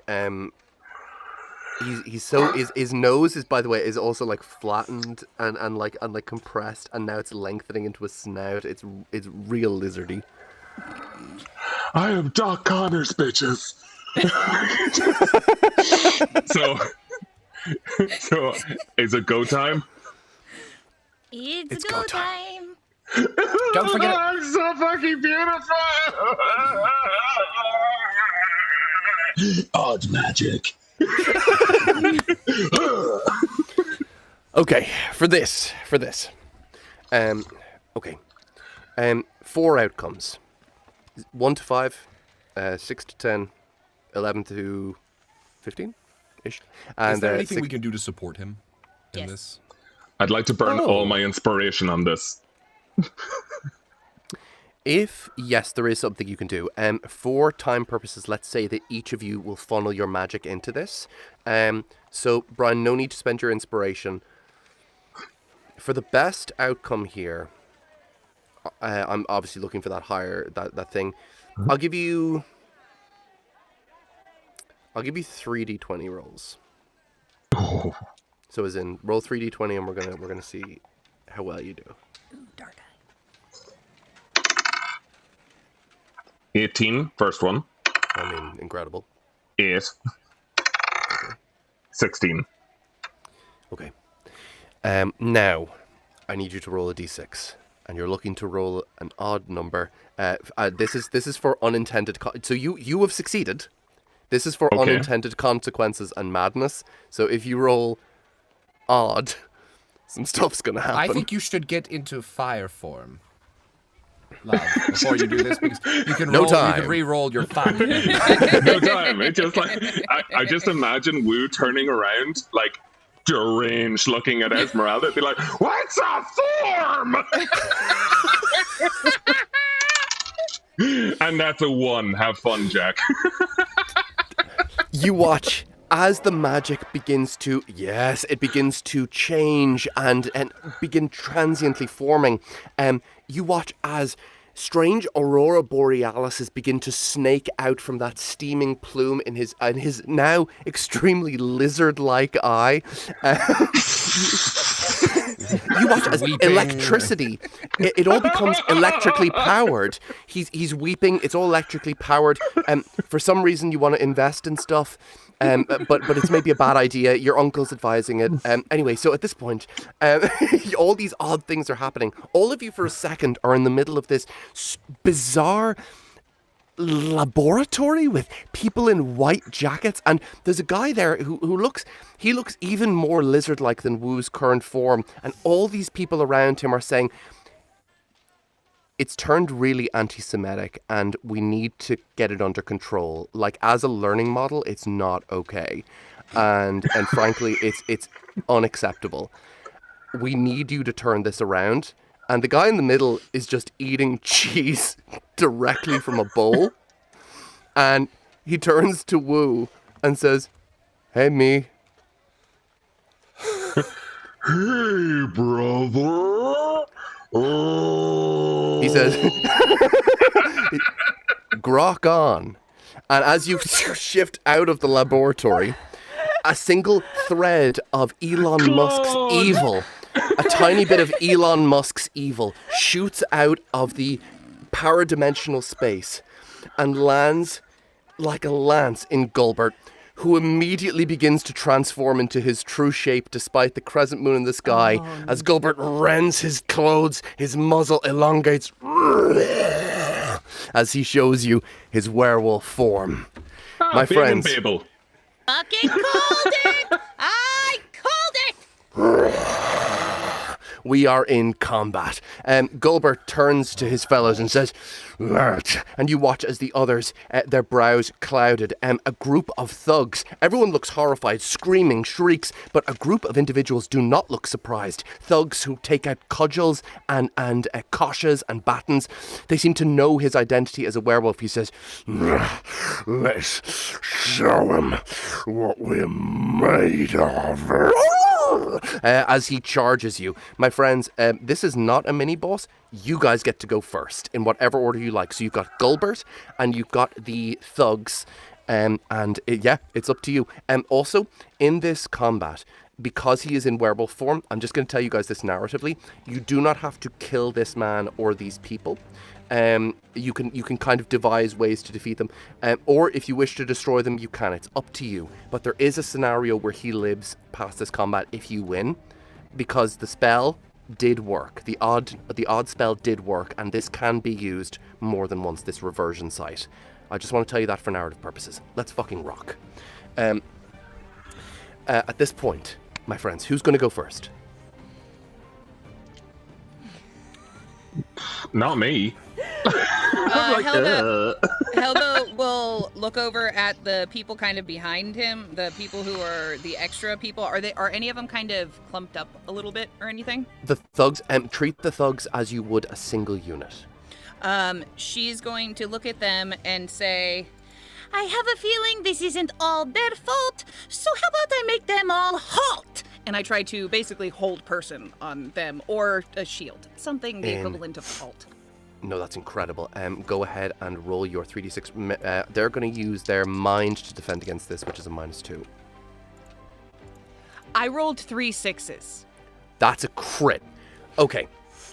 On a critical hit, let me go to my little roll screen here. Okay. You rolled 3d6s? I rolled 3 6s. Andrea, that's not a crit. That's a super crit. So if you roll 18, it's the 2 highest dice. A super crit is all the dice. Yes. That's a huge problem for me. Okay, so that's immediately 18 damage plus how much from your... It's might, so +3. +3! And then, so that's 23 points of damage, decimating these thugs as they all hold in place. How do they hold? Yeah, tell me. Like, it's gotta be epic. This is a Because crit. it went off really cool. I like the idea of like a mass hold person where they're all stuck completely in place. Like cudgels frozen, feet frozen to the ground, can't move.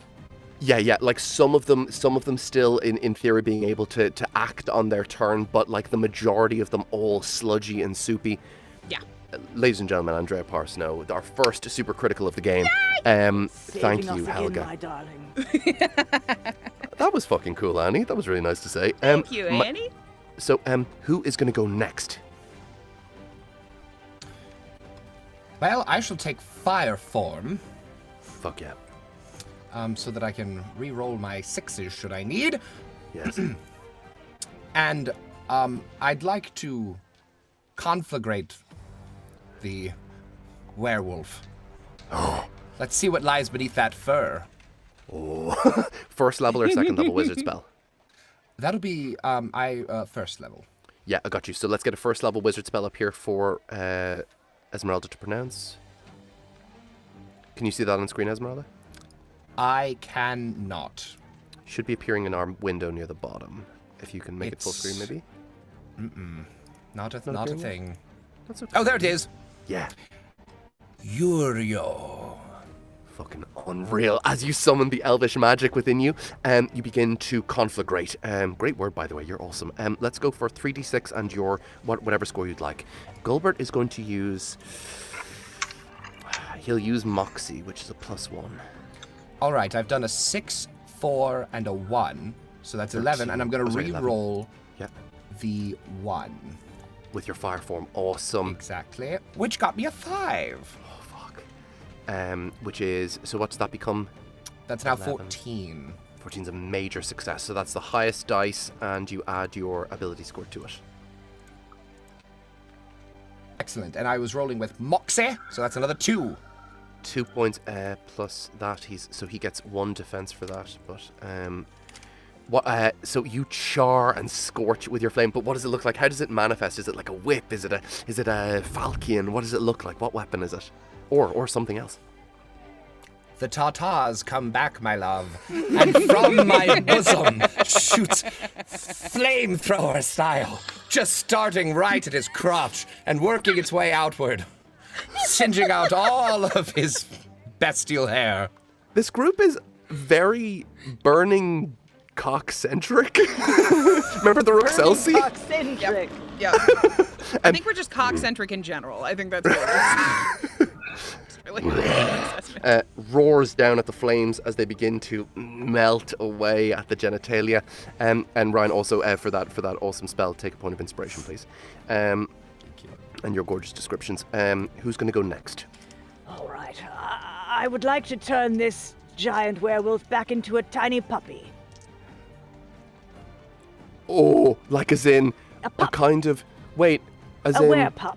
You're going to take some of the age reversion magic from the site next to you and funnel that into him? Yes. That's exactly what she was thinking. That's exactly what I was thinking. Annie, that's brilliant. Let's go for so roll your 3d6. Oh, obviously, if we can get a rhyme, that would be awesome. First or second level, my friend? First is just a rhyming couplet. Second is the limerick. I better stick with the first. No, I got you. Let's go. Okay, so how do you funnel this magic? What do you say? All right. You will not be near so bold when you are only 2 weeks old. Please roll 3d6 and remember to add your ability score modifier. My ability score. Well, I've rolled a 6, a 3, and a 1, but I'm 10. going to use mind, which is a +2. 12. That is a medium success, I believe, which is your second highest dice in terms of the damage. He's going to use mind, so that's an additional 2 points of damage. What is your what was your middle dice? Oh, it was the 3. That's fine. So that's 7 points of damage. That's actually a really good hit. So here's how that manifests.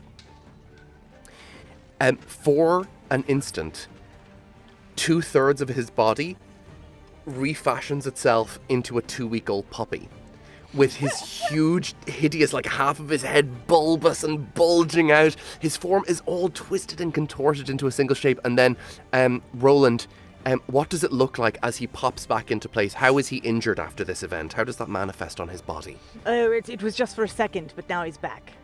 Yeah, but it will manifest in some way. He'll be a little, yes. Well, what actually happens is that he he goes back to normal size, but still has the proportions of a puppy. Okay. So he's just got a burnt puppy cock? He's just got a burnt puppy cock, but it's the proportions of a puppy cock, but the size of an adult werewolf cock. That fucking owned. I think that was Ahmed. Oh my god, what a legend. So at this point, also a Burned Puppycock is the name of our new post-punk album. I feel like he's also his motor skills are very hampered because he's big and clumsy. His teeth are a bit rounded. So as Roland cast this, I think we still have some more to go. Please, Will. So, I've been looking at the reversion site, so when I turn around and be like, there was no odd effect, I turn around and I see a burning werewolf cock in a half state of revision. I was like, oh no! So, I think what we would probably do here is werewolf! And I think rather than fighting, it would be like the cover the moon! And immediately I look around for where the moon is. I'm so fucking out of it from snorting lizard eggs that I am not even thinking of attacking. I'm like, where's the vampire? Did it work? Is she dead? What happened? So wait, okay, so hold on. Do you cast a spell or does just oddness happen? Just oddness. I'm not I'm just So I would odd table. Let's roll a d20. That is a 5. Okay. This is one you've gotten before. This is when you get a minor success, you can instead change it to a major success, but also become a spiffing British war pilot until everyone else's turn is over. What's that, chaps? Let's go! So I think... Did someone say poppycock or puppycock? Brian, I can't give you more inspiration. Stop hounding me. You're so good. So, my friend, that does concentrate you, though. You get this twist of odd magic within you, and you can see that the situation is dire. You can use your major action to cast a spell should you wish, or you could go for more odd. Your choice. More odd. Cool. Roll a d20. That is an 18. A key appears. Excellent. I will take the key. Okay, you take the key. That's your turn. The whole turn. So he does this. He's doing these incredibly powerful, twisting feats of magic. The odd zone is interacting with him, and Aurora Borealis fluctuating, and a little tiny key, tingle, tingle, tingle, and he picks it up and puts it in his pocket. At this point, teamwork is the best. Before the enemies go, you watch as Gulbert prepares to launch himself at you. He is caught mid-air. No, you don't. By Carmen. Okay. Carmen is going to use her claws and bite. Oh. So Carmen is a tier 3 vampire. She rolls 3d6 and deals triple damage. So that is a 10 plus 2 is 12. That's actually, I can just use plus 1. So that is the middle dice, which is a 3. So that's 10 points to Gulbert. You watch as Gulbert's movement keeps him going. She catches him and then allows him to continue his momentum, placing her long vampire finger against his breastbone, and she unseams him like a zipper opening. And you watch as he doesn't die, of course, he's too strong, his werewolf form too lycanthropically powerful, but you watch as some internal gush erupts as he lands, turning towards her. Vampire, how dare you? How dare you, Gulbert? I always knew it was you, but I could not believe it. Believe this. And he turns to the rest of you and attacks. Okay. I'm Team Edward. Are we fighting back again? It is his turn. He is going to use Friend of Moonlight as his small action. Gulbert attempts to absorb the moonlight and empower himself. Roll a d20. That is a natural 1, so he doesn't get to use that. He attempts to draw the moonlight into him. As he fails, he will then choose 2 targets for his claw and bite. He's tier 2, so he rolls 3d6 and deals double damage. This is going to be Helga and Esmeralda. My friends, against you, that is a 13 plus 3 is 16. So that becomes 18 points of damage, and remember to apply your stat to it, so your stat might increase it or decrease it. As he rends and barks, as he tears in. So we each took 18? You each take 18. Yes, he attacks twice. At What this do you mean point, by the stat thing? You said. oh no, I got you. No, I got you. Might, Mind, or MOXXI is applied defensively as well. So if you have a plus, it reduces that, or if you have a minus, it increases the damage. That's okay. right. Thank you. At this point, the thugs are going to go. They have a. So Helga, you learn something about these thugs, and they look at you with horror. You learn that they have, with this, they have horror about being. Shall we say, impeded by a feminine figure. They have a weakness. Their weakness, these thugs, is called aversion to emasculation. Once per battle, any attacks that emasculate the thugs deal double damage. So you learn that, Helga, and you can deploy that as you wish. However, the thugs are going to use Nip of Bitter. Taking a few quick gulps of lager, the thugs are going to attack 3 characters this turn instead of their usual 2. So they're going to attack Wu, Roland, and I'm going to roll a dice. My friend Esmeralda, that's you again, I'm sorry. So Balls. 2. So 3d6. Quick game question. When can I switch element forms? As a small action on your turn. Crap. Okay. That is 13 major success, 5 plus 2. So they deal each of you 7 damage. Unless you can affect it. All of us? And Yeah. Aside from who was the person? Oh no, Helga. They didn't attack you. Okay. They're too afraid of being emasculated. Great. So I have 1 point of health remaining. Oh shit. Okay. However, with Carmen on your side, who knows where this battle will go? It's back with the heroes. Y'all are facing off against Gulbert and the thugs. They've both taken a lot of damage, by the way. Y'all are kicking ass. But who's going to go? can I jump forward? And I would like to use my little action, not for an odd event, but can I do, maybe with inspiration, if you'll allow it, can I do an adapted air form? So air form allows me to, if I'm targeted by an enemy attack, I can allow to proceed or target another. Yes. I would like to redirect all attacks to me that could potentially hit Esmeralda.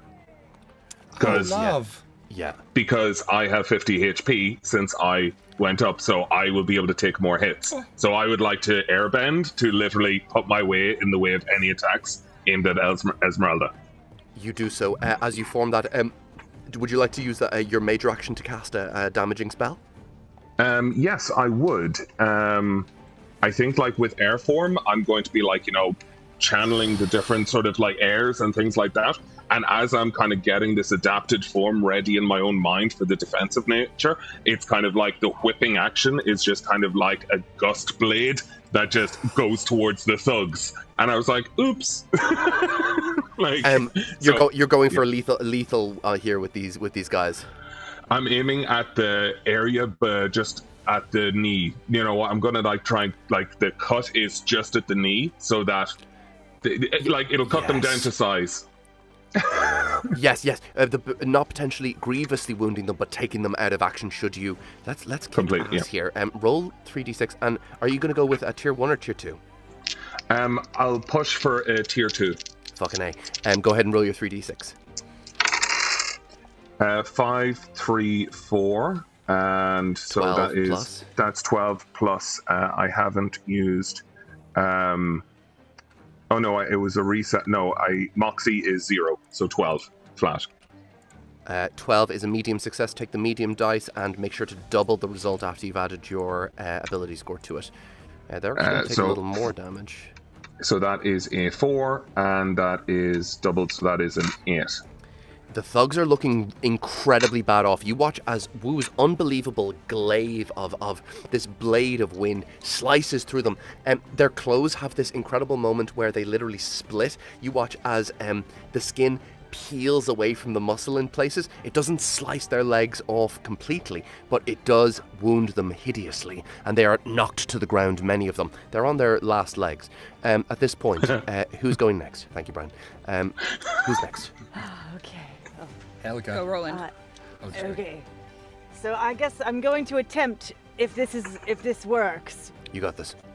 a tier 2 spell, or a second level spell. Fuck, limerick time.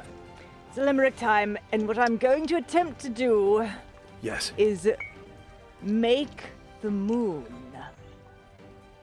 dissipate so that there is no longer any Yes, lycanthropic stuff. Like, even if you can't dim it completely, you're attempting to damage his lycanthropy, wounding him. Yes, That's incredible. I'm damaging Please. his lycanthropy. Okay, so His burning hot lycanthropy. so let me his give this a puppy dick. try. All right, I've been got this, Annie. I've been sleeping a lot and peeing a lot, and I think I'm ready to do a limerick. All right. Oh God, I've forgotten half of it now. So let me just wind my way through here. The You got moon sends its the moon hides its silvery beams beneath oceans and forests and streams, till all is gone dark, not even a spark. Now you're only a wolf in your dreams.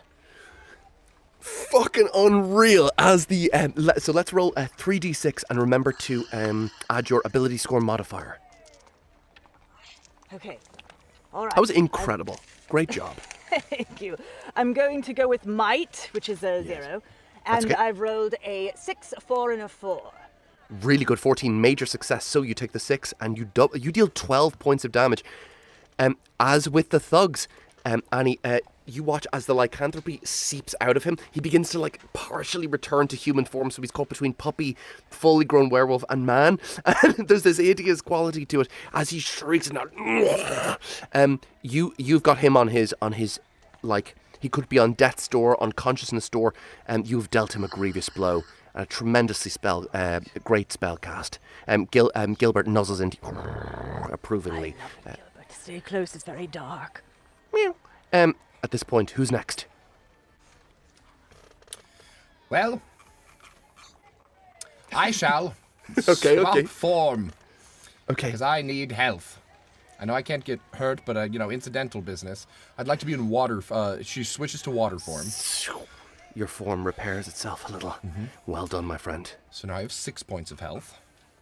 You watch as the thugs are kind of watching Helga frightenedly, some cradling their scarred legs. What would you like to do? Well, just because I want to see what this young puppy dick boy has to say, I want to ensnare him in the earth around him, create a little prison, so that hopefully in this very dire state that he's in, we don't fully kill him, but just imprison him. Engaging. Go ahead. Let's get a first level elf word here, and That's going to be Fuya.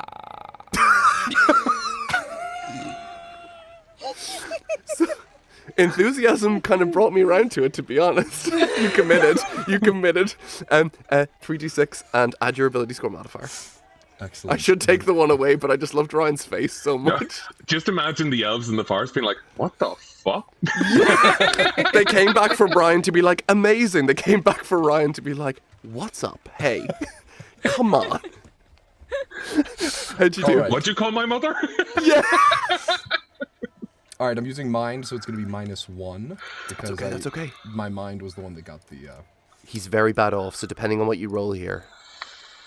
All right, I have a 4, a 3, and a 3. 10 minus 1 is still a medium success, so the 3.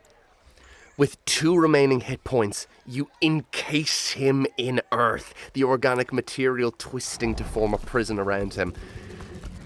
Ahmed is crushing it with this. I mean, literally, it's amazing. So, Esmeralda, you literally take Gulbert out of the fight. His claws are punching through as they begin to contort back into human fingers as he... Stephen. Oh, Stephen, forgive me.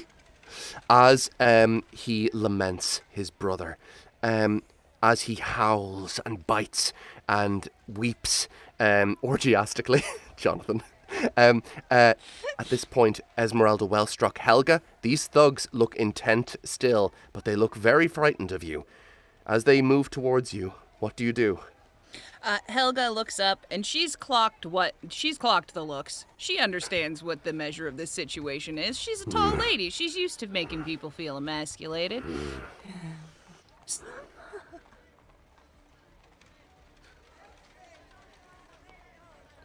Okay. Yes, my friend. No, you're still here. We can hear you. We can hear you. You're back.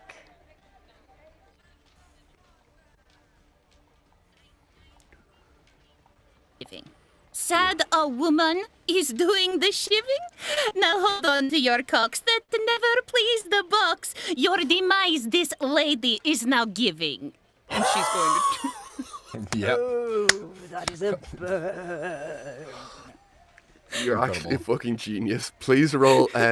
Andrea, could you roll 4d6 for me? Yes, I can. God. Oh, that is the worst roll of all time. No, you're 6, okay. 7, 8, 9. And I have only mind left to roll with, so it's a 7. Does anyone else have any inspiration they could give? Oh, absolutely. So I think that I would love to give the inspiration to Andy in the form of that I have been giving lizard speech tech bro, which these emasculated men probably see me as their tit. He's And making I'm some like, good points. Yeah. And now I'm taking that away from them. I'm like, oh no, you're the problem. Like, you should have taken the blue pill. we should have. As they lament their poor choices, Helga, you get to re-roll 2 dice. Thank God. Let's see how you go. Also, we're winding up the session here in a sec, guys, depending on how well Andrea rolls. Okay, so now it's a 10 now because it's 12 minus 2. Medium success. What's the second highest dice? The second highest dice is a 4. I got 2 4s, so. 4 times 8. Andrea Parsneau, 6 remaining hit points. My friend, how do you destroy their masculine pride? She doesn't really want to kill him as much as she wants to make them really, really regret doing all of this. So as she casts, she kind of twists her hands, and in like, I just watched the remake of Suspiria last night. It's so good. And then she's gonna do the full like twist of her hands, and their whole bottom halves just kind of twist and contort, and they all hit the ground. Oh, we made bad choices. We should have respected women and treated them as people. Have fun peeing up now. I hear pissomancy is all the rage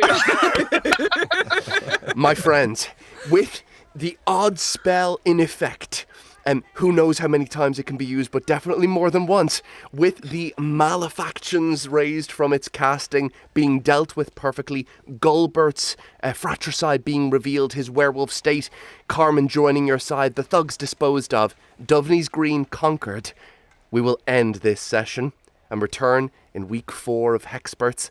My friends, thank you so much for the session. Audience, thank you so much for tuning in. A few thank yous as well to Tristan and to Ahmed behind the scenes, our tech wizards and our music makers. Literally could not happen without them, and I will never get tired of saying that. And tech witches. There could be our and tech witches. witches. And tech witches, of course. We've learned that today. Yes, thank you to the wonderful players. Please, who are you? Where can the internet find you? What's something you're working on recently that you're proud of and want to draw people's attention to? Let's start with Annie Ellicott. Annie, thank you for this session today. Oh, well, thank you very much for bearing with me and my prostate. You were amazing. You can you can follow me on Instagram. I have a new Instagram for my band, Rubyland. I don't know that I've talked about my Rubyland Instagram yet. I try to do something new every time. It's Rubyland Band, actually. Rubyland Band on Instagram. So Awesome. If you want updates on the exciting things coming up with Rubyland, follow Rubyland Band on Instagram.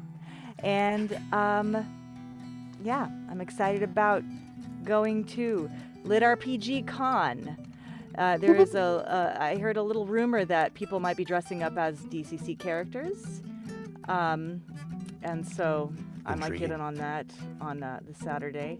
And then, keep an eye out for Saves Coming, my upcoming narration job. Please do. Rubyland Saves Coming. Thank you, Annie. Andrea Parsneau. Hello. Thank you for today. Incredible. Of course. Thank you, Jack. You're incredible.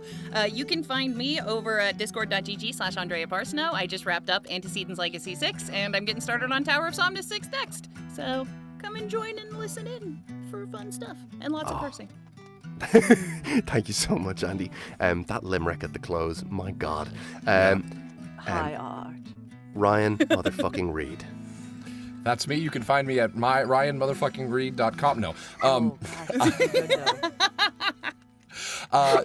I just had a release that I worked on with Andy here on Tuesday called The Witch's Catalog of Wanderlust Essentials. It's in the Natural Magic series. It's such a fun time, and it's always my shout out goes to Guillaume Leon, who did some gorgeous music for it. It's a really fun project, and so check that out as well as The Legend of William O, which came out the week prior, and it's going so well. We had I think we were told 1,000 copies in the first 6 days were sold, so that was Wow. very well. You're And so, incredible. Wow. Yeah. Thank you. And also looking forward to Jordan Con, I believe with Brian is going to be there this coming month. So we'll see you in FOMO. Georgia. Can't wait. As well, also something that I've listened to that you took the lead on and that I know Andrea was heavily involved in, Mud Puddle. Could you tell the audience a little bit about this too? Yes, so that one is actually the first book in the Natural Magic series. So definitely, if you haven't, so the one that just came out this week is the second book. But yeah, go check out the Mud Puddle Manual of Natural Magic for book 1. It was a blast. Andy and I get to be in love as we are in real life. So Always, yes. art mirroring life. Yes. Performances are peerless. Please do check it out. Thank you, Ryan. Thank you for this session. Thank you. Match made in heaven. It really Brian, is. Really. thank you so much for joining us from the con. We really appreciate you, and we appreciate your madness, your chaos, your brilliance. Brian Nordon, please. Always. Thank you very, very much. I write Quest Academy. You can find it on Amazon or on Patreon. Don't go to Patreon because, it's book 7 and you'll be confused. Find it on Amazon. Unless you're at book 7. At In which which point, case you probably what are you already doing? know. You already know. Where are you pirating it? You tell me right now. Thank you so much, everyone. We'll have a new guest star next week. I'm Jack Fields. I'm the DM for this game, and check out my Walking Shadow series narrated by Tess Arndale and Neil Helligers. It is a romping, rollicking good time. And a copy, I gave my first copy to Taylor, Jeff's wonderful partner in life, yesterday in Edinburgh. The first copy of Scarlet Citadel, my first book that I received, I gave that because Taylor said she was a big fan of the work, and that made me really happy, so I just wanted to give that to her. But she said, it's really smart, maybe too smart, but I liked it. And I was like, yeah, okay, thanks. she's one of a kind, best of the best. Yeah, she is the best. So, but yes, thank you, wonderful audience. You are also the best for joining us, and we shall see you live next week. And thank you for your support, your time, and we shall see you next time on Hexperts. Farewell. You must